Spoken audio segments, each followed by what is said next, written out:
Hello and welcome to City Connection. It's Monday, October 6, 2025, and I'm your host, Allison Donahue. Brought to you by the Grand Rapids Community Media Center, this live program connects you directly with our city officials, giving you the chance to hear the latest local news and ask questions about the issues that matter most to you. Joining us later on the show today is 3rd Ward Commissioner Kelsey Perdue. But first, let's go over some of the latest updates from around Grand Rapids. Teacher pay has been a hot topic at the start of the new school year at Grand Rapids Public Schools. Negotiations between GRPS and the Grand Rapids Education Association, GREA, which represents over 1,500 GRPS employees, remain unresolved. The district's collective bargaining agreement expired in June. GRPS recently proposed a $4 million increase in educator pay for the 2025-26 school year, which would amount to an average raise of 4.5% for GREA members. GREA has previously proposed a 7.5% salary increase. Many teachers say a 4.5% raise doesn't fully address the growing teacher shortage the district faces or the gap in salaries. During negotiations, GRPS's public board meetings have seen growing attendance and tension, with extra security and a bigger venue required at a recent session, as community members voiced frustration over stalled progress. Grand Rapids Hip Hop made its return to Wealthy Theater last month, celebrating local and regional talent. The show featured 35 award categories, recognizing everyone from new voices to artists who built the city's scene. Legacy honors went to Tai Chi, Shadow of the Source, and Troy Caesar, while Sonny Ski took home both Song and Video of the Year for his ode to the city, Grand Rapids, Michigan. Woozy and Bronze Nazareth earned Album of the Year for Bulletproof Cardies. The city recently broke ground on the $9 million Oxford Trail project, intended to connect neighborhoods on the southwest side to downtown, the Grand River, and the larger Grand River Greenway, a trail system that will eventually stretch from Lowell to Lake Michigan. The trail will rehabilitate existing segments and build extensions between Wealthy Street Southwest, Oxford Street, Hall Street, and Godfrey Avenue. The project also includes plans for a new accessible playground, outdoor fitness equipment, and a workout area, community gathering spaces with shelters and an amphitheater, and a half-court basketball area under the Oxford Street Bridge. The project is targeted to wrap up in fall 2026. The city of Grand Rapids recently invested $121,970 to support 32 neighborhood match fund projects, all led by residents to build community, promote belonging, and celebrate new Americans. Among this round's awardees, a bike and helmet giveaway for kids in the 49507, a digital empowerment event bridging the tech gap in African American and Latinx communities, a permanent resin-based Pride crosswalk in Easttown, and a Creston Dinner and Conversation series designed to strengthen well-being and connection across the 2nd Ward. A full list of awardees is available on the city's website. The city will accept NMF project submissions for its next round, December 1 to 31, for projects taking place March through August 2026. Grand Rapids has unveiled its newest fire station, station number 12 on Kendall Street.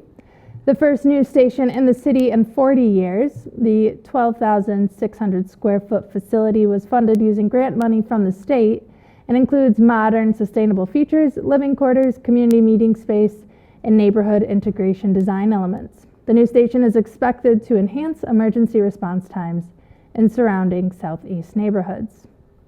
That's it for city updates. When we come back from the break, we will be joined by 3rd Ward Commissioner Kelsey Perdue.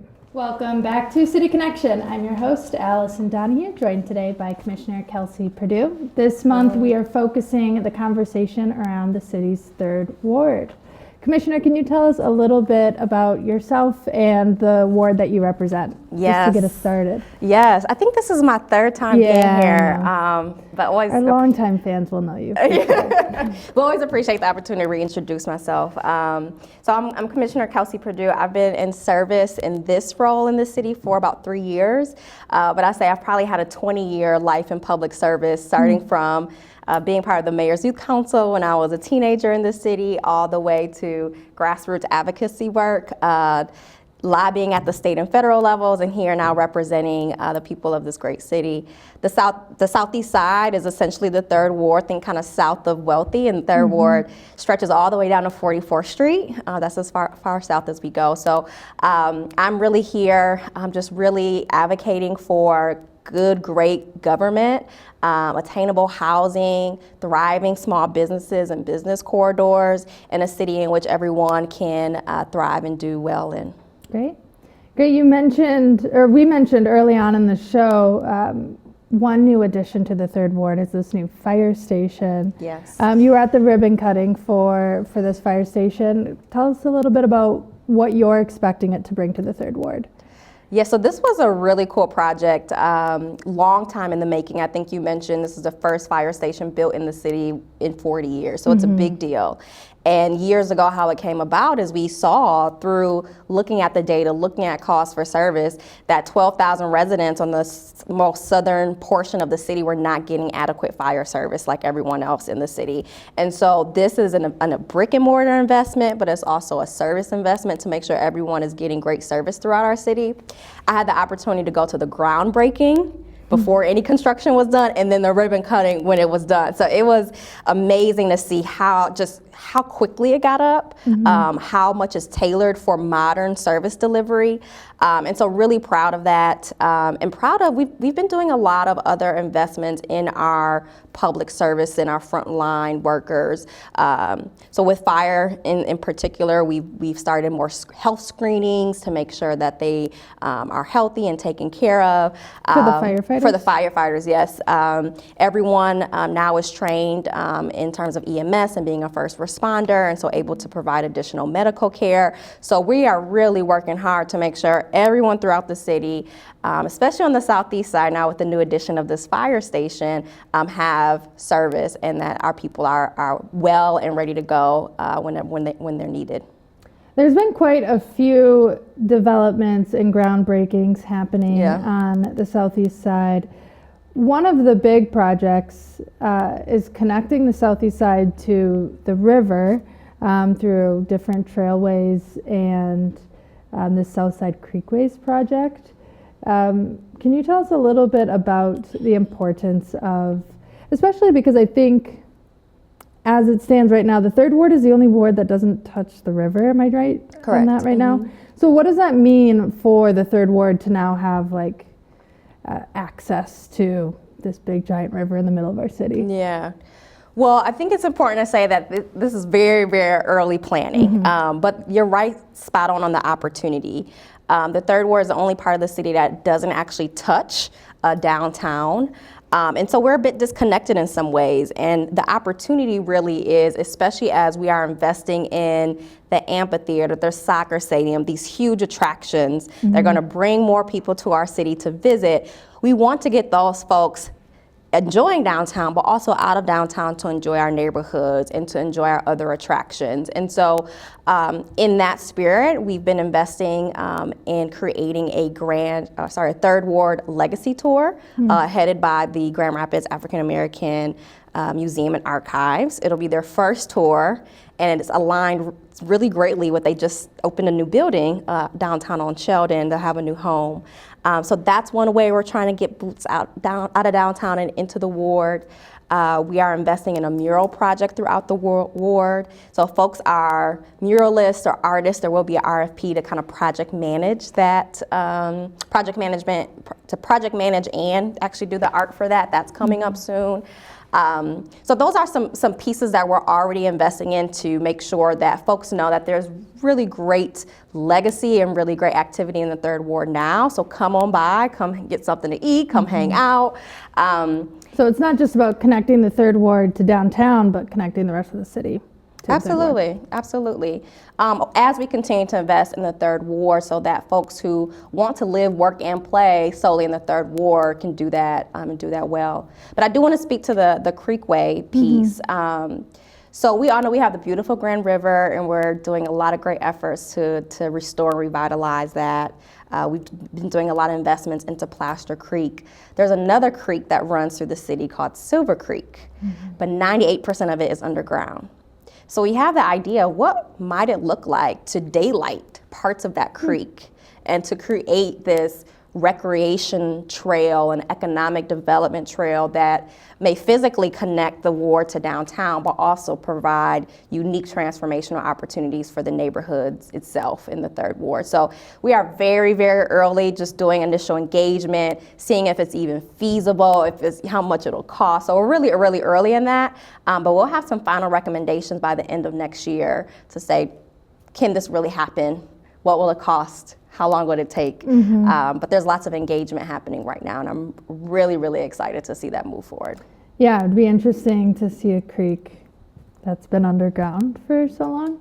It hasn't always been underground. Okay. It was buried, I think, maybe 100 years ago. Okay. Yeah, so it's interesting, right? Yeah. How at different times in history now we're saying, hey, that might actually be a great asset to have. Yeah, maybe that fresh water yeah. should be around. There's another development or talks of developing a part of the third ward, and that's that MLK corridor. I know Southtown CIA has been talking about it recently. What would that look like? Because I believe I saw that, maybe you even said it during a recent CIA meeting, that you want that strip of MLK to be more like a business district rather than a pass-through zone. Absolutely. If you think about the southeast side of the city, we have about 6 business districts, 5 of which have vacancy challenges, have blight challenges, have activation challenges. And so really we're focused on how do we make sure that we're investing in those business corridors so they look, feel, and operate as a true business corridor that's an asset for everyone around.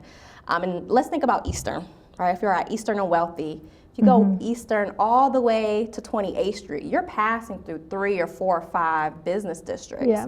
And only one of them is really kind of at full capacity, I would say, and that will be Alger Heights. And so MLK is one, Seymour Square at Burton and Eastern is another, that are just ripe with so much opportunity. There's development happening, local-led development happening in those corridors. And so it's really on all of us at the CIA, as residents, community orgs, and city leadership overall to align our priorities, to align our resources to make sure we can make that a reality.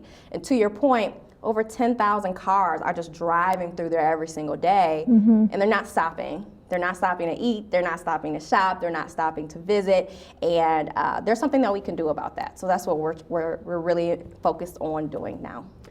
Would one of the priorities, or is one of the priorities, to have the businesses in those districts be locally owned by folks that live in that neighborhood, or at least local to Grand Rapids?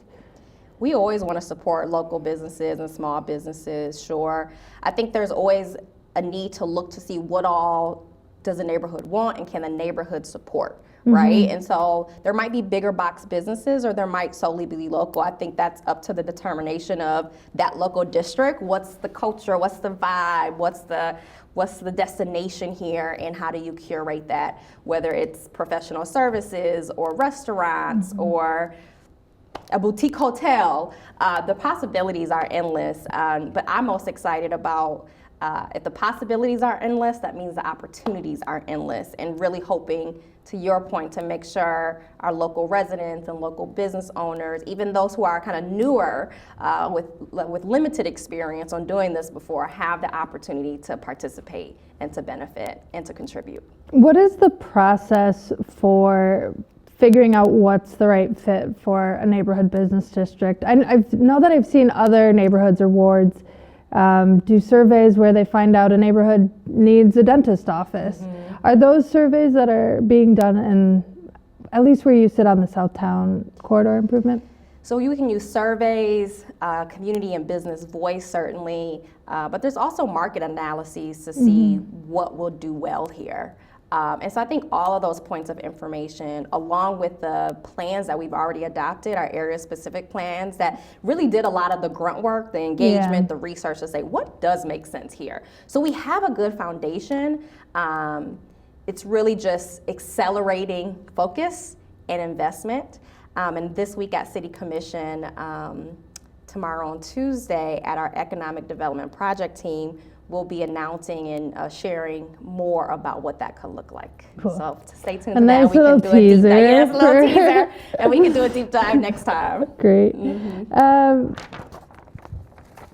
Are there ways that the city currently has to support local business owners in endeavors when we see that there are storefronts that need to be filled or gaps that need to be filled in Grand Rapids? Yes. I'm going to try to answer this without being too wonky. Okay. The short answer is yes. How you do it really varies on what part of the city you're in, what resources are there. So for example, downtown, because of their existence as a downtown district, they have certain things that they can do that a neighborhood district can't do by state law. And we've actually found that to be challenging for us. Downtown has some amazing programs for business attraction and retention. In one of them, they can offset the cost of someone's rent for a point in time so they can really get settled. Right now, we're not able to do that in Southtown. What would the difference be between neighborhoods as far as the state's concerned? The act, so this is the wonkiness, the act that oversees the legal entity. So technically, a corridor improvement authority is different than a downtown development authority, is different than a business improvement authority. So it's really tying together all of those tools to see how can we be able to provide those services. So there's more we can do, but there are quite a few things that we're doing now. One of our biggest focus areas in the southeast side of the city has been facade improvement. So really helping individual business owners really remake their storefront to make it beautiful, to make it welcoming, to make it modern. And so we're able to help support with some of those costs. So that's one of the ways that we've been able to support people right here and now as we're planning for how can we enhance that support. Great. Another topic I want to talk about is the city's SAFE task force. Yes. I know they've been doing targeted work in the 3rd Ward. Can you tell us a little bit about this task force and what its function is? So SAFE is an acronym for Safe Alliances for Everyone. And it's really an anti-violence initiative, really focused on 15 to 24-year-olds. This group that we know faces unique challenges because of where they are in their life. And quite frankly, we don't have, I think, a rich landscape that's really focused on youth development and youth opportunity. And so this kind of helps stand in the gap. One of the features of SAFE is their pitch nights. So if someone, whomever they might be, might have a grassroots effort to curb violence in their neighborhood or to share resources or to support young people, they can pitch and win up to $10,000 to support that project through SAFE. So it was a dream, an initiative built by my predecessor, Commissioner Lanier, and Commissioner Yasasi is the current chair. And there is a pitch night coming up at the end of October. Nice. So let's look out for that, and I would love to see more folks engaged there. So between this pitch night and the neighborhood match fund, there's quite a few opportunities for everyday residents to get funding through the city to make their dreams possible here. That's right. Are there any others that we haven't talked about? Those are the two that I've those come to mind quickly. There's also obviously our community development block grants, kind of the federal dollars we get through the city to then give out to address certain initiatives, whether that might be anti-violence or even substance abuse. We got some dollars from opioid settlements that we've been able to use to invest in prevention and education and therapy and support for folks struggling with those addictions. So there's others, and there's other folks who are not city who also have pitch nights for businesses and community initiatives. I'm thinking about Start Gardens 5x5 night, their 100 and 100 that just wrapped up a few weeks ago. Congratulations to everyone who was part of that. Thrive and Prosper has some pitch nights. There's a lot of great work happening throughout the city and folks looking to meet the need of social capital, financial capital, like what do people need to grow their ideas and to build a sense of community, and we're all kind of playing our part in that, and I'm really proud of that. Yeah, it's neat to see opportunities for folks to like get their ideas off the ground when it's just like a community building idea. It's so like the energy and the innovation is so infectious too. Like if you go to Star Garden's demo day, it's 100 entrepreneurs with these big ideas who have been putting in the work to make them reality, who are telling you about these big problems that they can solve through their innovation, whether it's food or technology or a service. I mean, and you just leave just feeling so inspired, and like Grand Rapids and West Michigan is the place to be for innovation more and more. And the idea behind that, they have like 5 minutes to pitch. That's 5 by 5 night. 100 and 100 I think is structured a little bit differently. But at the end of the night, people walk away with $20,000 checks. Wow. About 10 people walk away with $20,000 to continue their idea. Another topic that we just can't escape is housing in Grand Rapids. It's a big thing for folks. There have been a few initiatives in the Third Ward recently. ICCF has been leading some of those projects to get more housing. What do you think is the greatest housing need in the Third Ward right now? I know. How much time do we have? No. You know, I think every conversation we're having around housing is relevant and a needed part of the conversation, because there's not one thing that can fix the challenge of affordability and availability. So I think depends on where people sit, can depend on like what is that most important thing that they can focus on. So for me, it's really been supporting new builds through changes to our zoning codes. It is getting support to particularly new developers that say, raise their hand and say, I own property, I want to redevelop it, I want to add housing. How do we do that? And so one thing that we've done at the city is we've created these emerging developer grants. So if you have limited experience developing, but you have a network of support and you're ready for your first project, these funds can help kind of on the pre-development side, you know, like architecture, environmental analysis. And so in the last year, we've awarded $2 million to emerging developers to help them in that endeavor, and about half of those dollars went to projects specifically in the Third Ward. Nice. This is anecdotal, but I was talking with folks a while ago in the Boston Square neighborhood, and one thing they mentioned was top of mind around housing for them is especially older folks who are homeowners. And we were in the Boston Square neighborhood, but folks kind of trying to talk them out or talk them into selling their property. Is there a significant need for education around like home ownership or like predatory actions around that?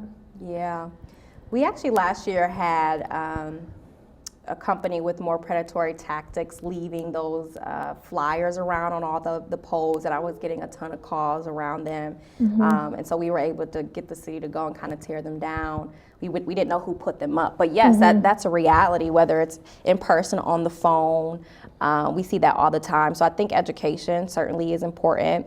And at the end of the day, folks need to make the decision that's best for them. For some folks, it might make sense to sell right now, and for others, it won't. Or others, they might want to pass it on, or, you know, there's just people's scenarios and life situations are so different. But I agree that we need education so we at least know what the options are to weigh the pros and cons to then make that best decision for you and your family. So certainly that's one of the challenges. I get those calls too. And it's like, no, thank you. Yeah, that makes sense, especially in like a community where a lot of folks have probably owned their house for a long time. Like I can imagine in Boston Square, Alder Heights, and I don't know that, because when there's development, there's also that fear of you being stripped away, or like the color and energy that you and your community bring to a neighborhood being taken away with gentrification is usually what it is. But so I know that has been an issue around housing. But also probably short-term rentals as well needing to come into the ward. You're hearing about wanting more short-term rentals in the ward? Or just not home ownership of rentals, Oh, okay. I guess. Yeah. That was a hot topic last year. In terms of short-term rentals. It really is around the state, right? Yeah. As you balance, we're bringing in thousands of more visitors. How do we make sure that we're ready to welcome them and they have accommodations, and make sure that we free up and really set aside space for our residents to have someplace affordable to live. So it certainly is a both and, if you will. And I think, we're a growing city, and these are really important issues that we have to work through so that we can find the best solution that can touch the most people possible. But yeah, those are two of many kind of concerns around housing. I'll tell you one more that I hear a lot, because you mentioned home ownership, and particularly after your family might have owned something for 10 years and now you're selling it, or you're just maybe now moving back to the urban core and buying a home. But we know when homes switch hands, their value can be totally reassessed from the state, and so you see these huge jumps in taxable values and therefore your taxes. And so I've had folks, when they're going to buy the house, they said, okay, I can afford that tax run, and then the cap opens, they reassess, and that bill doubles. Yeah. So that's a real challenge that I'm hearing a lot from my constituents, of those who are looking to become homeowners, is that really big surprise a year into owning the home of the associated taxes. Yeah. Do you know if there's any education initiatives around like home ownership in Grand Rapids? Our assessor's office has been doing a series of education workshops. They are lovely. I've attended myself on all things related to assessment and property value. That will be really fantastic for people to know even before they buy a home, but then certainly after, when you get that first, that summer or winter tax bill, to kind of know what to do with that and how to understand it. Great. I believe it's time for us to take a break, and when we return, we'll be answering questions from viewers like you. To take part in the conversation, send in a question to cityconnection@grcmc.org, or submit a question through the Rapidian's Instagram story @The Rapidian. Back to City Connection. It's October 6, 2025, and we're joined here by Commissioner Kelsey Perdue. During this part of the show, we'll be taking questions from viewers, starting with a question from Reddit. Are there plans to improve pedestrian and bicycle infrastructure in the Third Ward? Yes. Yes, there is. I think sometimes it doesn't feel like it's happening fast enough to lay down all those new, to redo all the streets and to lay down the new bike paths.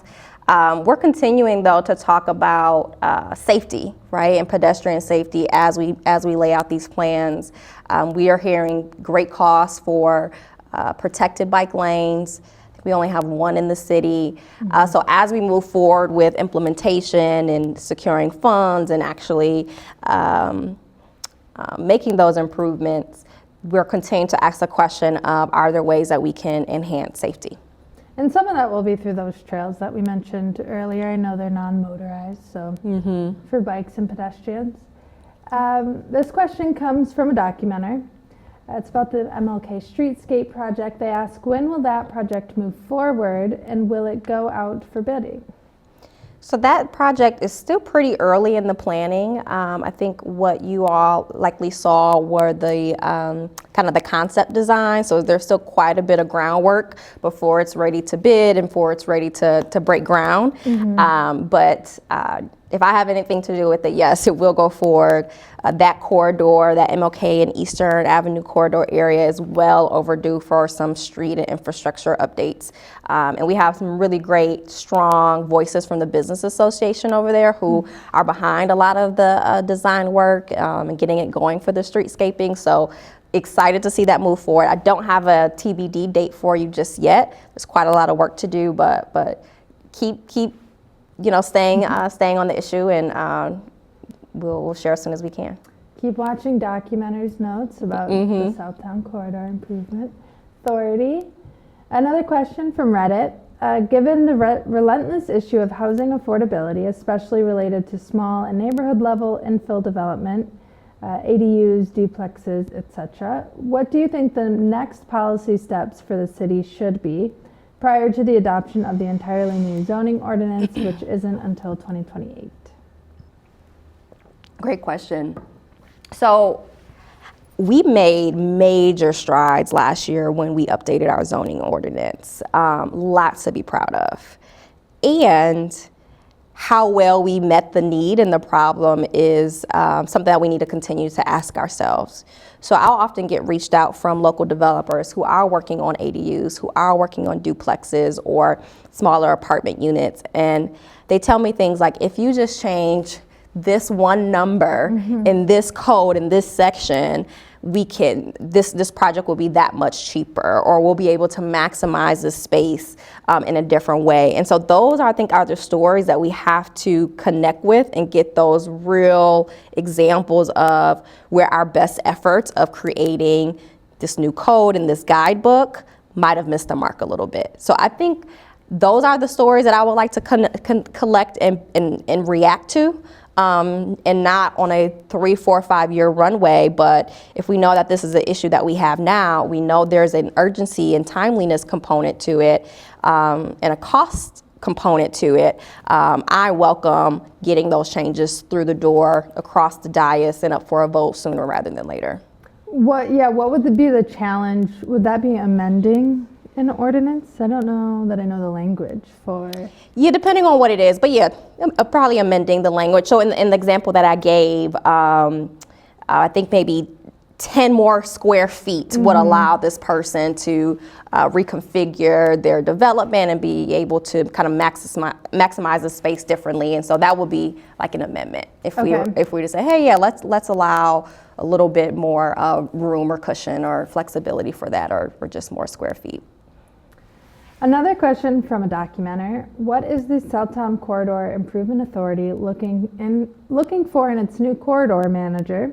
Why were the edits to the request for proposals necessary? I believe those came from from a set of documenters' notes recently. You're hiring a new corridor manager, yes. So the corridor manager manages the day-to-day of the district. So that's the facade grants that I mentioned earlier, making sure people know about the resources, helping them process the resources, is staying up to date with all the business district, all the administrative work, being a liaison with the city. So it's really like the day-to-day face. And so someone who knows the community, someone who knows the aims of Southtown CIA and recognizes that we are situated very differently on the southeast side than we are in our other CIA districts throughout the city, I think is really important. What's also exciting, though, is I kind of gave a teaser earlier that we'll talk a little bit more this week at Commission at the Economic Development Project team about hiring, for lack of an official title, an executive director of sorts to really lead economic development and investment strategy for the southeast side of town. And so that's kind of where we're heading. And so really trying to create a team to really focus between the corridor manager, this executive directors, and other folks who are working on this issue, a team that really focuses and prioritizes equitable economic development in the Third Ward. We've never had that sort of focus and investment, and it will truly be transformational. So that's where we're headed, is kind of a more strategic, big picture person who's making sure that we can get those transformational projects done, like potentially daylighting a creek, as well as making sure we're meeting the needs of the businesses on the day-to-day basis. Can you explain the puzzle piece of a CIA too? Because it's not all city staff or electeds, right? Correct. So the CIA is technically a government body. CIA stands for Corridor Improvement Authority. And so really its purpose is to improve the corridor. And we're really talking about business corridors right now. So there are certain things you can and cannot do or can and cannot pay for through those funds, but it's governed by a board.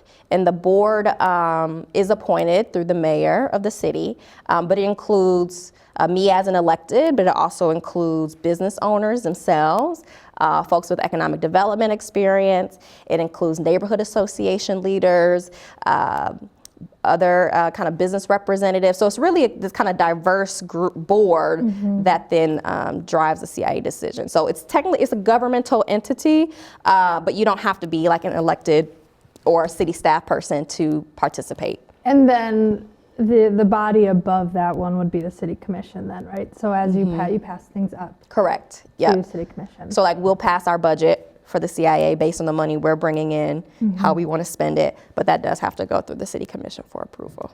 Okay. And there's several CIAs throughout the city. So we're talking a lot about Southtown because we're talking about the 3rd Ward today. But there's on the west side, on the north side, and they all have a very similar structure. And most are really focused on facade improvement and activation and beautification. And so we are too, certainly, but increasing our capacity and our team at the CIA or really just for Southeast side of the city will allow us to kind of accelerate the growth and the investment that we really need right now. And don't even get me started on trying to explain the difference between a CIA and a business improvement district, because I don't know that I can right now. Yes. There's a lot of layers. Like you said, it's like you just call it a puzzle. It really is a puzzle. But so what we were talking about earlier, though, there are things that a business improvement authority can legally do that a corridor improvement authority can't do. So those are some of the things we have to kind of suss out to make sure that we're getting everything that we need for the district, right? Another question from a documenter. It's about Mobile GR, so I don't know how much you feel comfortable speaking to it, but Mobile GR is planning to host an open house with the CIAs and some major parking operators for its parking investment strategy. What is it hoping to accomplish by bringing these groups together? Again, you can't really speak for Mobile GR unless you want to, but just about, I guess, parking in general, if you want to address that in the 3rd Ward. Yeah, so right now Mobile GR is leading a parking utilization study, just really looking at how is our parking throughout the city used, city-owned parking. So that's lots, that's off-street parking, that's surface lots. That includes downtown and throughout the city.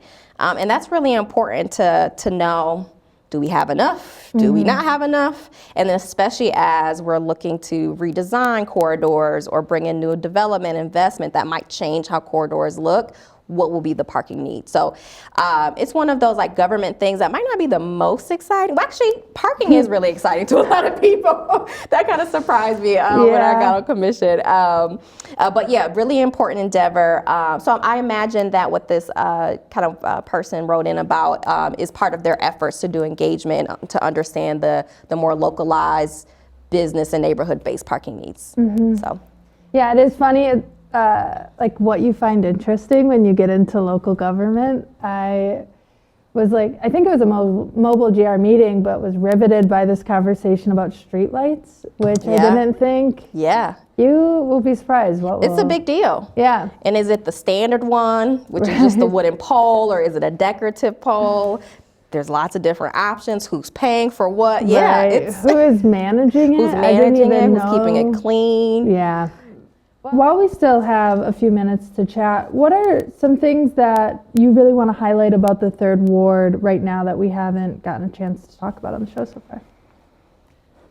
I think we've hit on a lot of really important topics, particularly in the last year. Economic development has really been my focus, accelerating our focus and our efforts there. And so we see that we've made some progress. Really proud of the investment we're making in young people and programs for young people and outreach for programs, whether that's specifically violence reduction or purely enrichment. We're seeing more of those happening. So really proud of that. Yeah, I think, we are in interesting times, right? We are at the time where there is so much going on. There's really quite a lot of chaos in the world, and it makes it really hard to kind of focus and even see kind of all the positive things that are happening here locally. And I think there's many to celebrate, and there's always much more work to do.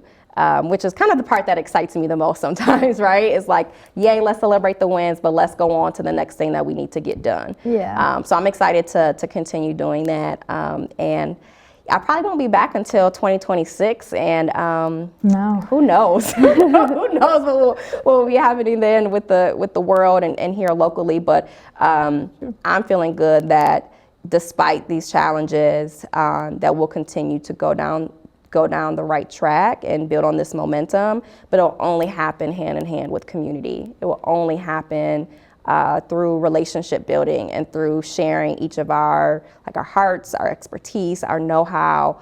And so really hope that folks take me up on my invitation to join me at these regular Third Ward briefings, because it's a time to get connected on all the things that are happening, but it's also a just kind of explicit time for us to build relationships together. That can be hard to do at an event or after a city commission meeting. So I'm looking forward to more opportunities like that. If folks can't join you live during those, are they posted afterward? They're not posted. Okay. Yeah, they're live. But I usually send out a recap summary of some of the things that I've talked about. But the discussion really is typically so rich, right? Yeah. The questions back, the conversation. And yeah, I would say sometimes it gets really real. It gets real in a different way than sometimes it might feel like City Hall, right? And so I love that kind of informality about it too. Mm-hmm. Yeah. Yeah, I think there's a lot of opportunities, or there aren't a lot of opportunities to have that back and forth, because, I mean, I understand why it's one of the rules, but at a city commission meeting, a lot of times your questions aren't responded to by the commission. Yeah. So it is nice to find those chances where you can have a back and forth. Yeah. With your electeds. And I give folks the opportunity to submit questions ahead of time too. So sometimes if we don't have time for me to answer them live, I'll answer them in the follow-up. Or if it's something that I need to kind of go back and do a little research of, hey, what did we do 2 years ago on that thing? It gives me time to come prepared too. So invite people to submit questions or comments ahead of time too. It's really helpful. We just wrapped up with Art Prize. Yeah. I know they were expanding Art Prize throughout different parts of the city. Was Third Ward included in that as well? Not formally this year. Okay. But next year, watch out. Okay. Were you able to make it down to Art Prize? Oh, yeah. Was there a piece that you liked the most? You know, I had a feeling you were going to ask me this. I'm sorry. And I was like, I can't decide. It's just amazing. Like all the different types of art and artists and stories and creativity and skill level. All I can do is just admire and say, wow, and I will vote for everyone 10 times if I could. I did see the public vote winner was a West Michigander, which I do appreciate. Yes. Like to see that talent stay local. And I also saw folks doing local artist spotlights throughout Art Prize. Like Last Mile Cafe had something, artist showcase every Saturday. So that was really cool to see. I think it's so cool when you have these big catalytic events, if you will, but then everyone kind of takes their part and adds their own thing to it and curate something additional for their community, kind of like Last Mile did, which is really great to see. It is nice. It's like, this is a weird analogy, but when you're driving home on 4th of July and you just see all the little fireworks shows in the distance, that's what it kind of feels like when Art Prize is going on, but then all the locals are like, here's our little fireworks show. And which I will say, I think Art Prize has some of the best fireworks. Yeah, I did hear that. That was a big deal this year. I missed it. Yeah. But good to know for next year. Next year. Well, I do believe that's all the time that we have today. So thank you so much to our guest, Kelsey Perdue, for coming in and sharing your insights and knowledge about the Third Ward. I want to thank everyone else for tuning into the show. Reminder that you can always stream the episode throughout the month of October. And we will see you again next month here on GRTV.